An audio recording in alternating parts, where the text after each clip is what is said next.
Bonsoir et bienvenue au débat d'Israël où nous entamons le cycle politique par une nouvelle conception du débat, loin de la polémique. Nous avons donc décidé de consacrer une émission à la majorité présidentielle avec ses différentes nuances. Ensuite, il y aura une seconde émission consacrée celle-ci à l'opposition.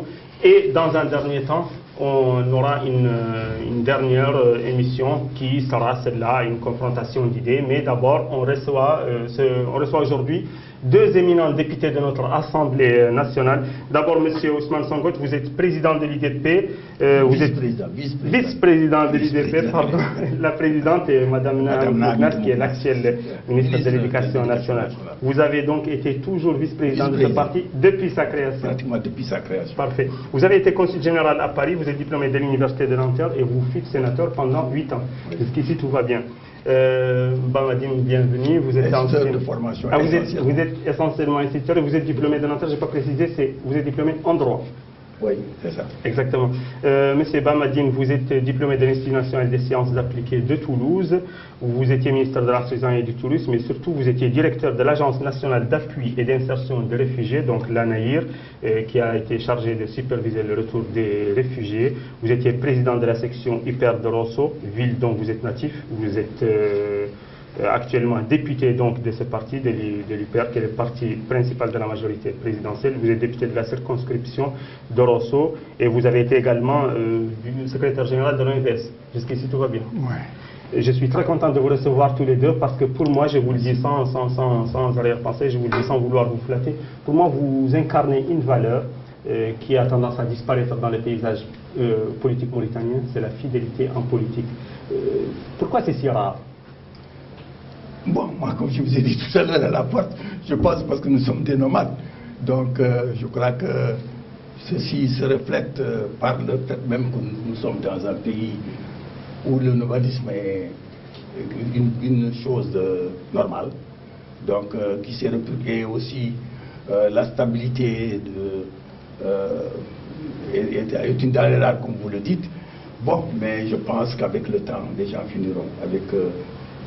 prochainement, quand les partis seront moins pléthoriques comme actuellement, je pense que nous déjà vont stabiliser dans les partis politiques autour des idées.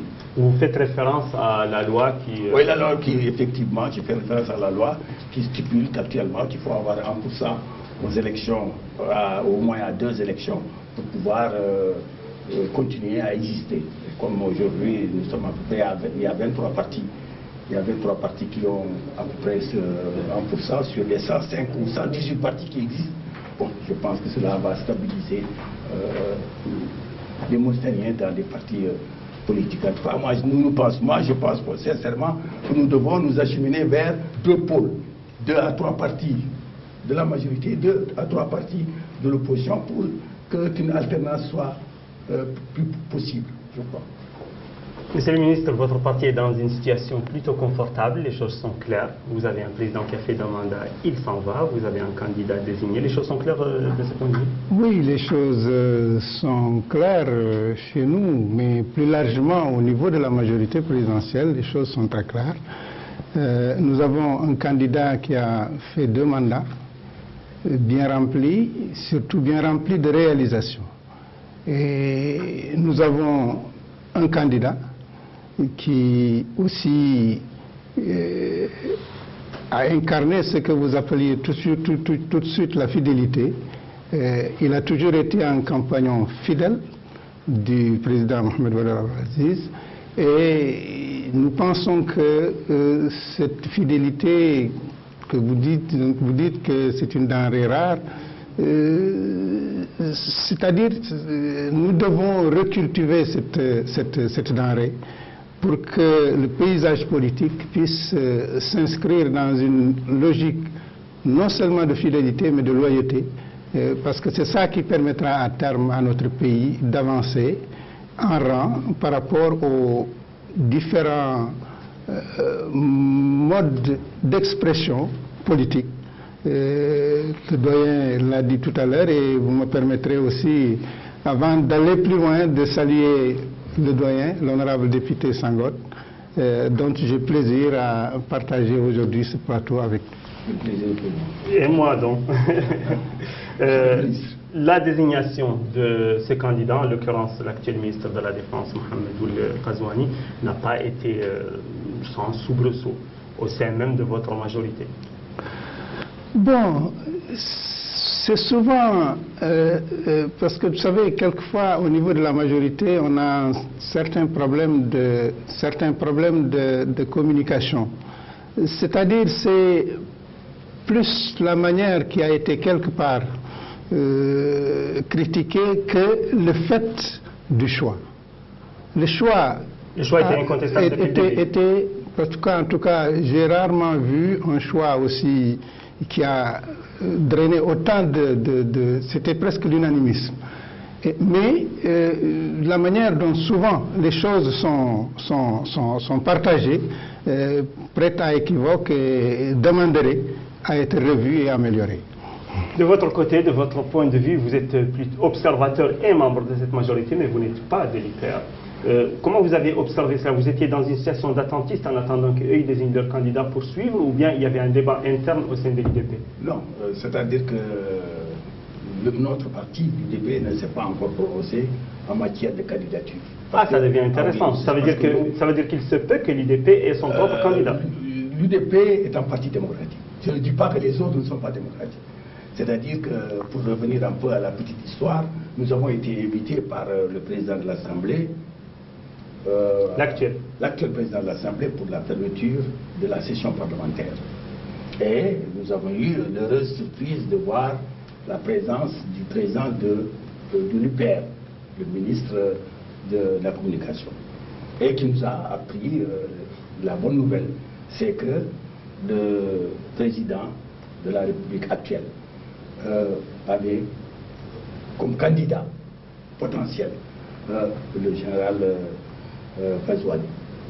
Et en tout cas qu'il portait ceci à notre connaissance. Nous, députés. Bon, moi, en tant que parlementaire, j'étais à cette rencontre comme parlementaire, mais pas comme représentant du parti. Donc je ne pouvais pas parler en tant que représentant du parti, parce que nous avons une politique interne qui dit qu'une décision de ce genre doit être prise au niveau d'un congrès, ou au moins au niveau des instances supérieures du parti.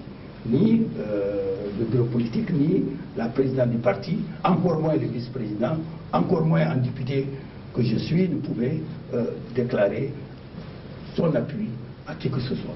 Mais que, de toute façon, j'ai fait une remarque là-bas.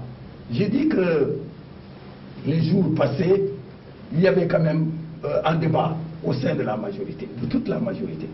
Ce débat consistait à savoir s'il fallait un troisième mandat pour l'actuel président, ou un autre clan qui préférait que la Constitution ne soit pas changée. Donc j'ai fait une remarque pour dire, en tout cas moi, pour mon avis personnel, c'est que les deux tendances devaient se retrouver dans la candidature actuelle. Parce que à partir du moment que l'actuel candidat a été choisi par l'actuel président, nous pouvons considérer que c'est son troisième mandat. Et à partir du moment que les institutions n'ont pas été touchées, donc la deuxième tendance aussi était satisfaite. En tout cas, et Puisque vous étiez partisan du troisième mandat. Je suis partisan du troisième mandat parce que je suis fondamentalement,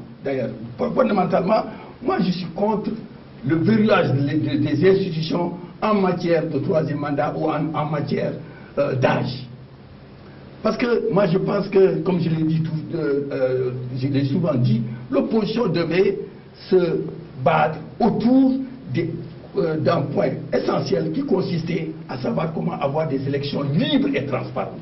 À partir du moment où nous avons des élections libres et transparentes, c'est le peuple qui décide. C'est le peuple qui décide qu'on doit avoir un ou deux ou 10 mandats. Mais malheureusement, l'opposition s'est cantonnée à chercher à limiter les mandats. La limitation des mandats s'explique quand nous ne pouvons pas obtenir des élections libres et transparentes.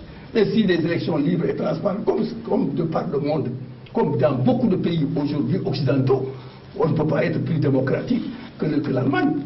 Mais le chancelier a son 4e mandat. Donc, fondamentalement, je suis contre la limitation des mandats. Donc, c'est pour dire que... mais je suis aussi pour le respect de la Constitution.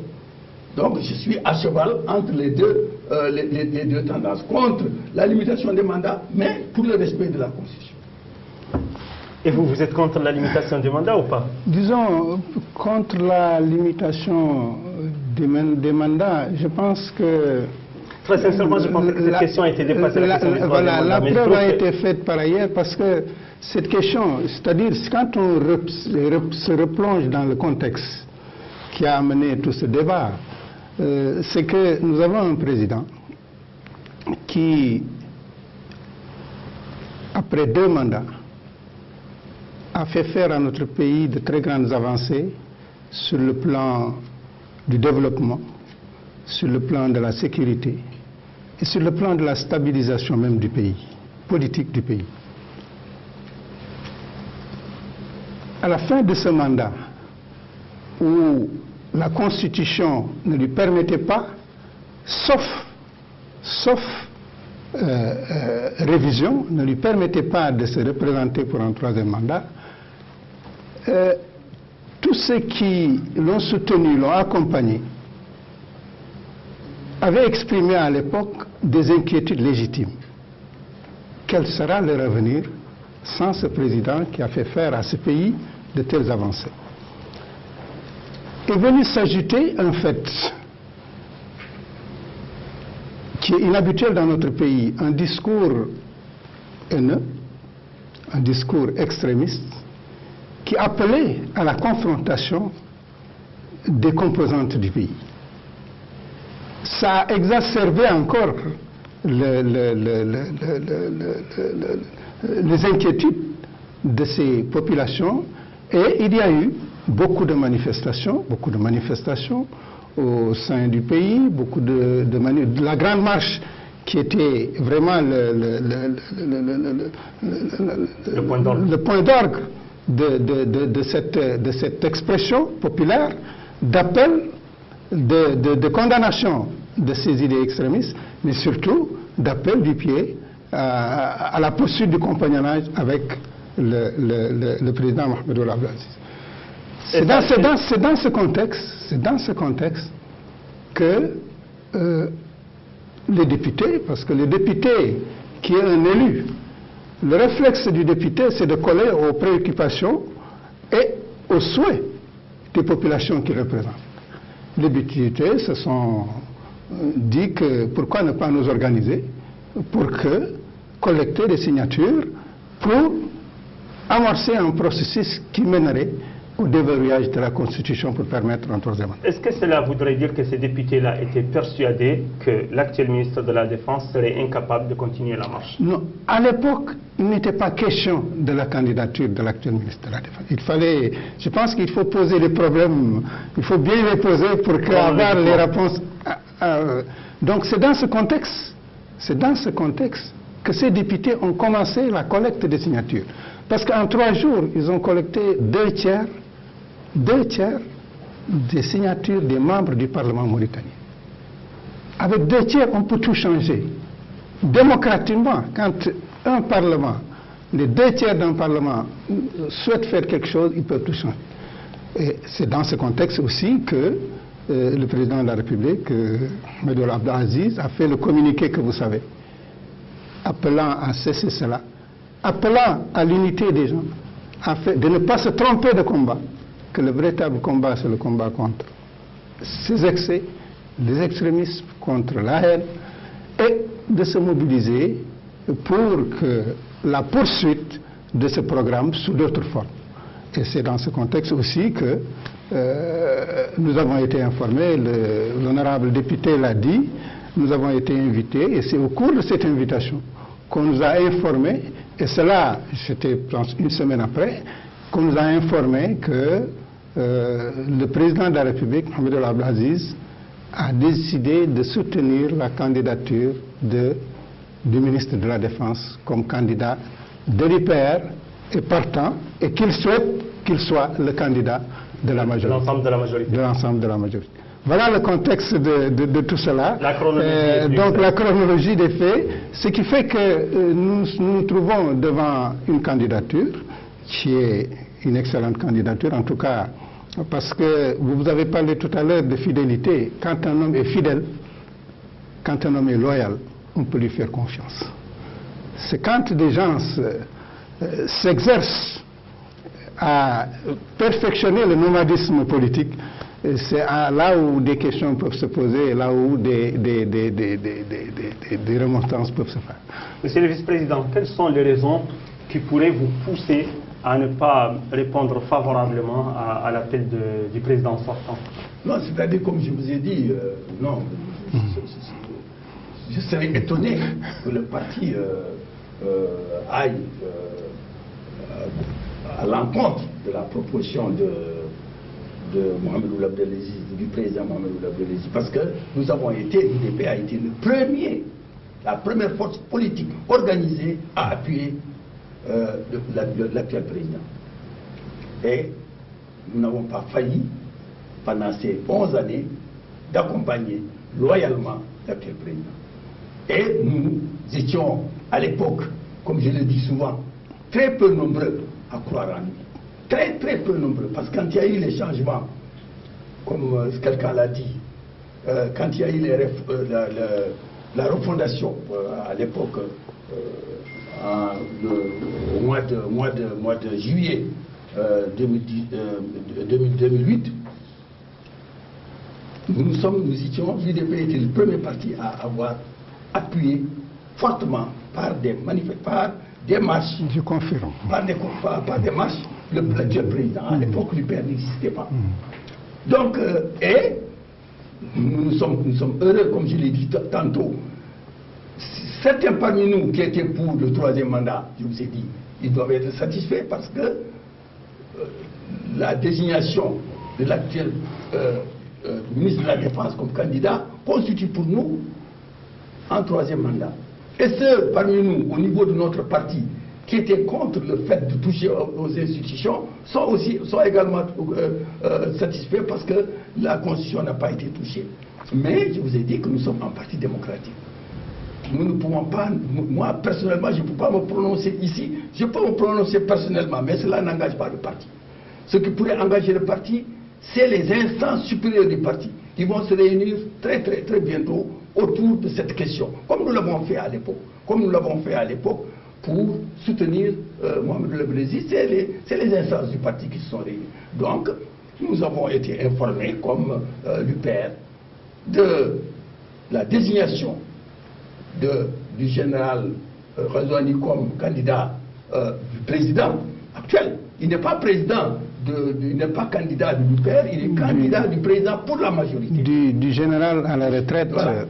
Du général à la retraite. Donc, ministre de la Défense. Donc, nous considérons que c'est une bonne proposition. En tout cas, personnellement, je considère que c'est une bonne proposition. Mais maintenant, il reviendra aux instances du parti de se prononcer autour de cette candidature. Quel discours politique les acteurs actuels doivent développer pour accompagner on va dire le changement, puisque c'est bon an, mal an, un changement, ne serait-ce qu'un changement de personnalité et de mode de gouvernance? Moi, je pense que le discours qu'il importe de développer, c'est un discours de vérité aussi, que ce qui s'annonce se fera, la candidature du ministre de la Défense s'inscrira dans une logique de continuité et une logique de renforcement des acquis.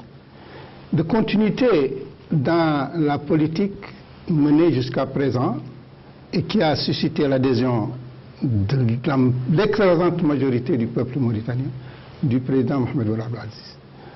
Donc continuer, c'est-à-dire ça s'inscrit dans la continuité de l'action du président Mohamed Ould Abdelaziz. Et ça visera essentiellement le renforcement des acquis. Des acquis, parce que c'est de ça qu'il s'agit. Parce que l'adhésion,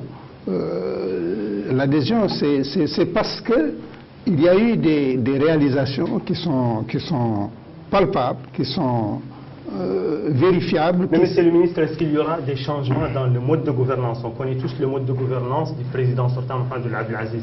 Son mode de gouvernance est qualifié parfois de mode brutal. Peut-être que c'est ce qu'il fallait pour l'époque. Il a pris des décisions parfois contre l'avis de certains membres de sa majorité. Il y en a qui ont, souvent il ne leur a pas donné le choix. Même la marche du développement s'est déroulée parfois en marche forcée. Il a voulu par moments aller trop vite. Est-ce que vous pensez que ce sera le mode qui va marquer les 5 prochaines années?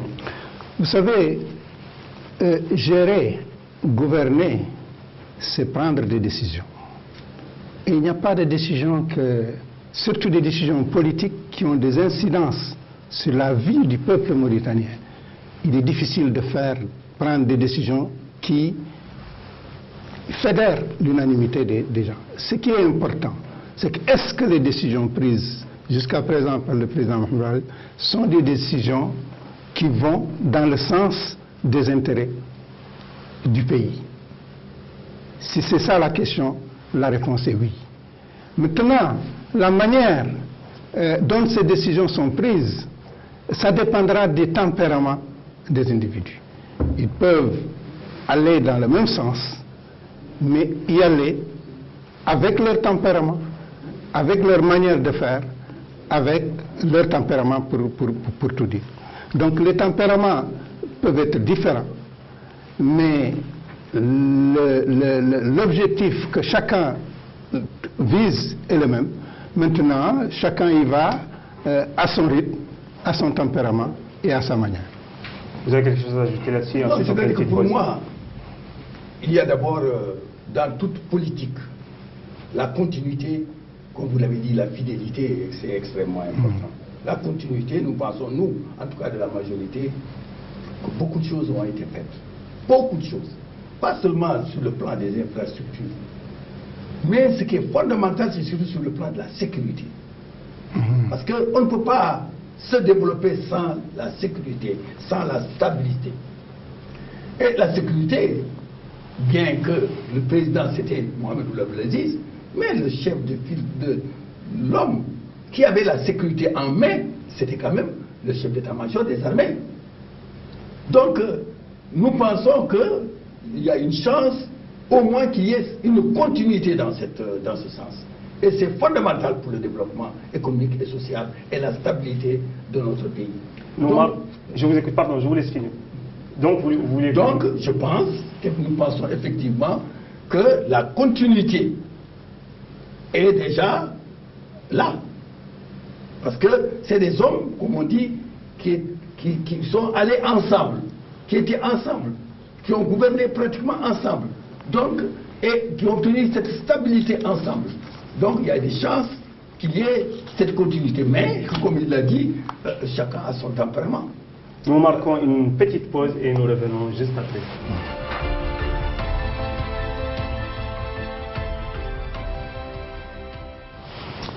Bienvenue au débat du Sahel avec mes deux invités, le député de l'IDP, M. Ousmane Sangote, bienvenue, et l'ancien ministre et actuel député de l'UPR, M. Bamadine. Le 31 décembre 2009, vous étiez donc à la tête de l'ANER. Le processus de rapatriement a pris fin. À titre personnel, vous étiez à Rosso avec le président Mohamed Abdel Aziz et avec les HCR pour accueillir les derniers réfugiés en provenance du Sénégal. C'était le 25 mars 2012. Le 25 mars, c'était le dernier contingent? Le dernier contingent. D'accord. Et à ce moment-là, vous avez accueilli les derniers contingents. Il reste encore des réfugiés au Sénégal ou bien cette question est totalement réglée? Vous savez, le processus de rapatriement, c'était un processus qui a été engagé par 3 parties.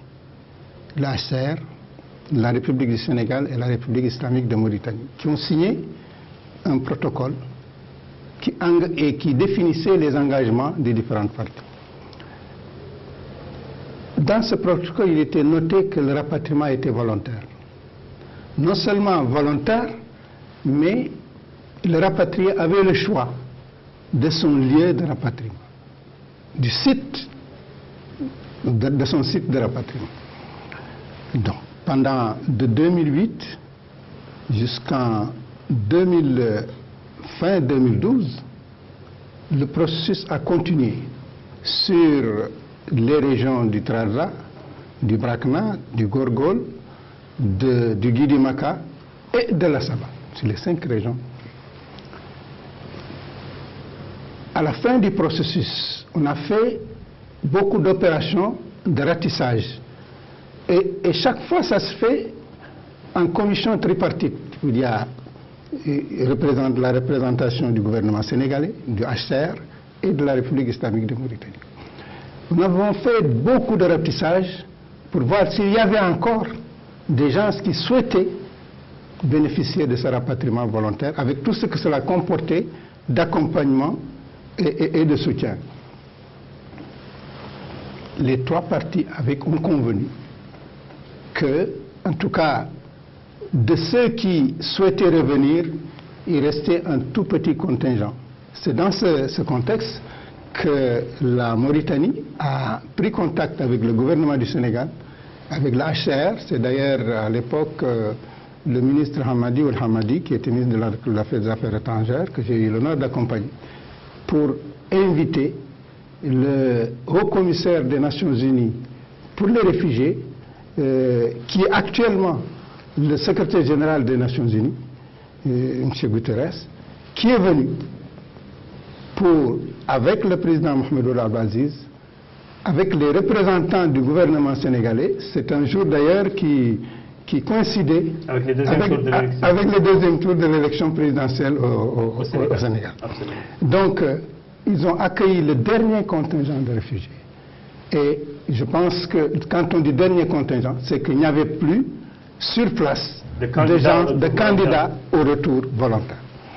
Voilà en tout cas la situation décrite telle qu'elle a existé. Nous avons la chance aujourd'hui d'avoir quelqu'un qui nous explique le processus technique de cette question des réfugiés a miné les relations intercommunautaires en Mauritanie. Elle a été clôturée par une prière à Kaidi. Vous y avez été? En 2009, j'étais là. Ce dossier est clos ou alors il reste au moins encore des séquelles persistantes? Bon, un dossier clos, c'est relatif. Moi, je pense, comme a dit le ministre, il y avait la volonté politique à l'époque de rapatrier ceux qui volontairement voulaient revenir au pays, à cette époque-là. Mais il s'est trouvé qu'à cette époque-là, il y avait d'autres aussi qui, à cette période, doutaient de la volonté du gouvernement d'insérer dans le droit ceux qui devaient revenir. C'est pour cela que nous avons, il faut le dire, qu'il est resté encore quelques Mauritaniens, qu'il en reste encore, des Mauritaniens au Sénégal et au Mali. Mais de manière volontaire? De manière volontaire. Et maintenant, il semble, de temps à autre, que certains voudraient rentrer. Et il semble également que ceux qui sont rentrés ont eu des difficultés pour retrouver certains de leurs droits. Réintégration de postes et retraites, pour ceux qui nous... Voilà, c'est ça. Bien que beaucoup de progrès ont été dans ce sens faits, parce qu'il y a eu des fonctionnaires qui ont été réinsérés dans le droit, d'autres qui ont eu leur pension, mais il y a encore ici et là, en tout cas moi en tant qu'homme politique, ici et là, je suis saisi de temps à autre par certains fonctionnaires mauritaniens pour lesquels les droits n'ont pas été encore recouvrés. Les droits n'ont pas été recouvrés. C'est pour cela que nous demandons, en tout cas, encore une fois, que s'il y a des Mauritaniens qui sont soit au Mali, soit au Sénégal, qui voudraient rentrer, que des facilités leur soient faites pour qu'ils puissent rentrer et qu'ils rentrent dans le dos. Maintenant, il y a aussi des difficultés pour ce qui est du recouvrement aussi, surtout des papiers d'état civil. Parce que très souvent, ces gens sont revenus sans papier parce que les papiers avaient été complètement détruits à leur départ. C'est la réalité. Leurs papiers avaient été détruits et ils n'avaient même plus de fonds pour prouver qu'ils étaient mauritaniens. Donc, c'est pour ça, quand ils sont rentrés, certains parmi eux, jusqu'à présent, ont des difficultés pour se faire recenser. Bon, c'est vrai que le président actuel, le président Mahamadou Abdelaziz, a dit que tous les Mauritaniens seront enrôlés. Mais nous trouvons ici et là, comme je l'ai dit, comme il y a des gens qui ne peuvent pas prouver à partir des papiers, prouver qu'ils sont Mauritaniens, donc il y a des difficultés. Maintenant, il y a une circulaire récente du ministre de l'Intérieur, et nous ne pouvons que la saluer. Cette circulaire qui après la commission qui a été créée il y a un an, qui est présidée par l'ancien ministre Thiam Diombar, actuel conseiller du président de la République, et cette circulaire qui stipule que dans certaines régions du pays, essentiellement là où il y a des gens qui sont sans papier, et que ces gens, il y a des commissions présidées par les maires de chaque commune, et se composant des imams, des mosquées, et des chefs de village, et de l'agent recenseur, pour justement que tous ceux qui sont sans papier puissent être recensés. Et nous pensons en tout cas que c'est certainement une solution, une bonne solution, pour que ces gens qui sont sans papier puissent retrouver leurs droits.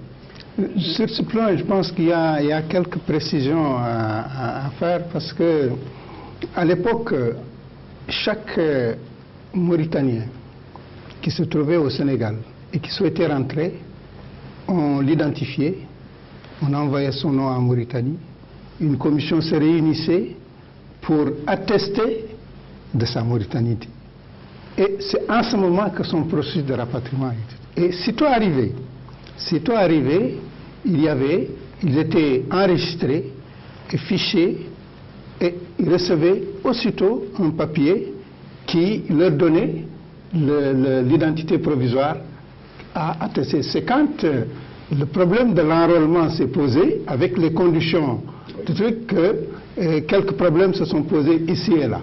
Mais en tout cas, pour la majorité des rapatriés, parce que lorsque j'étais encore à l'ANER, lorsque l'ANER existait encore, et je pense que Teddemoun a repris le problème au niveau où on avait laissé, on avait, avec l'agence de titres sécurisés, créé une commission qui travaillait, et je pense que c'est cette commission, la disparition de cette commission qui a ralenti le processus. Mais il y avait une commission entre l'ANER et ces trucs, et qui se retrouvait chaque fois qu'un problème se posait pour trouver les solutions et continuer. Mais ceci, monsieur le ministre, nous ramène immanquablement à la montée des particularismes, que ce soit au sein des communautés de rapatriés, que ce soit au sein des Aratines, que ce soit au sein des forgerons. On assiste à la montée de ces revendications particularistes qui minent l'unité nationale. Est-ce que, à votre avis, les discours politiques que vous êtes en train de développer pour la prochaine campagne apportent des solutions à cela? Moi, je pense que les particularismes ont existé avec la Mauritanie, parce que la Mauritanie, c'est un pays à composante plurielle, mais c'est la chose politique qui, quand la chose politique exploite les émotions et les particularismes, c'est en ce moment que des problèmes peuvent se poser. Et c'est ça qui exacerbe en général les particularismes, en leur mettant sur le doigt leur forme de marginalisation de fait ou supposé. Je pense que ce qu'il faut dire, c'est que notre pays, la Mauritanie, ne peut pas fonctionner, n'a jamais fonctionné à travers ces extrêmes. C'est chaque fois qu'on a laissé les extrêmes prendre le pas sur l'essentiel que notre pays a connu des soubresauts et que sa stabilité s'en est trouvée menacée. Je pense donc que le discours politique, c'est de l'appel à la cohésion sociale, la cohésion nationale, et mettre l'accent sur ce que nous avons en commun, plutôt que d'exacerber nos différences. Quand on le fera, parce que chaque fois par des faits, par l'histoire ou par des circonstances particulières, ont fait que telle ou telle communauté s'est trouvée marginalisée, je pense qu'il ne serait pas mauvais que cette forme de discrimination positive qui a fait ses preuves ailleurs puisse être introduite pour permettre, comme ça se fait dans les advocates, introduite dans le corpus légal, vous voulez dire? Disons, c'est-à-dire, quelquefois, il suffit que la légalité, c'est tout ce qui est consensuel peut s'inscrire dans une dynamique légale, dès lors que c'est consensuel. Mais je pense que quand, en faisant une discrimination positive, on permet de régler des problèmes, il y a mon père, Rahmatoulaye Alayhi, qui disait que chaque fois que, quand il y a une situation, il y a deux manières de l'aborder. Quand on vous pose un problème, il y a deux manières de l'aborder. La première, c'est de dire que dit la loi. C'est péremptoire, c'est truc. C'est-à-dire, c'est impersonnel et c'est que dit la loi. Ça veut dire qu'on va appliquer la loi. La seconde manière d'aborder le problème, c'est de dire quelle solution apporter à ce problème. Et je pense que quelle solution apporter, quelquefois, il faut privilégier cela par rapport à toute autre considération. Votre parti a toujours été plutôt, disons, oui, j'allais dire multi-ethnique. Voilà, c'est ça. C'est devenu dans l'air des temps des autres partis politiques. Ouais. Vous avez sans doute une idée sur la question. Bon, c'est-à-dire que les particularismes, c'est le propre de l'Afrique. Parce que vous savez, nous n'avons pas, aucun n'a choisi d'être sénégalais ou malien ou mauritanien ou congolais. C'est au partage de l'Afrique, des Occidentaux, à Berlin en 1985, que c'est parti, que ces pays ont existé, que les frontières ont existé. Mais nous avons notre chance, contrairement à plusieurs pays, notre chance, c'est d'avoir au moins quelque chose de fondamental, c'est une religion. Et c'est tout, la même religion, et une religion de tolérance, islam, malikite. Pendant que nous savons que, de par le monde, depuis l'histoire, les grands conflits que le monde a connus ont généralement deux origines. Une origine économique ou une origine religieuse. Et nous avons la chance d'avoir la même religion. Malgré nos particularismes, nous avons la chance d'avoir la même religion. Et aussi d'avoir un pays très riche. Donc, nous, en tout cas, nous pensons, au niveau de notre parti, si la démocratie, que seule la démocratie peut résoudre les problèmes fondamentaux que rencontre la Mauritanie. Et nous pensons également, comme l'a dit le ministre, que notre pays, depuis sa création, a été tiré très souvent à droite ou à gauche par les extrémismes. Malheureusement, les extrémistes de tous bords, qu'il faut condamner. Notre parti, malheureusement, en tout cas nous nous plaçons au centre. Nous pensons que la Mauritanie doit être gérée au centre. Et comme il l'a dit, privilégier la concorde, privilégier, comment on dit, l'arbre à palabres, le maslaha. Privilégier le maslaha à la loi. Et nous pensons que beaucoup de choses ont été faites. Par exemple, ces 10 dernières années, il y a la diversité culturelle qui est constitutionnalisée. Dans la Constitution, il y a la diversité culturelle. C'est un pas très important. Les gens n'en parlent pas. Et nous pensons aussi que les droits de l'homme, depuis ces 10 dernières années, ont été un pas extrêmement important vers une démocratie irréversible dans notre pays. Le jour où nous aurons une vraie démocratie dans ce pays, je pense que ces extrémismes vont disparaître. De même, j'aimerais beaucoup vous entendre sur cette question de la religion qui constitue un ciment, mais en même temps sur le fait que cette religion peut être parfois exploitée à des fins politiques, ce qui peut être positif comme ce qui peut s'avérer négatif. J'aimerais beaucoup vous entendre. Oui, je pense que, comme l'a dit l'honorable député, nous avons une chance extraordinaire qu'Allah ait fait de nous des musulmans. Et c'est ça, je pense, que le ciment fondamental de notre unité nationale.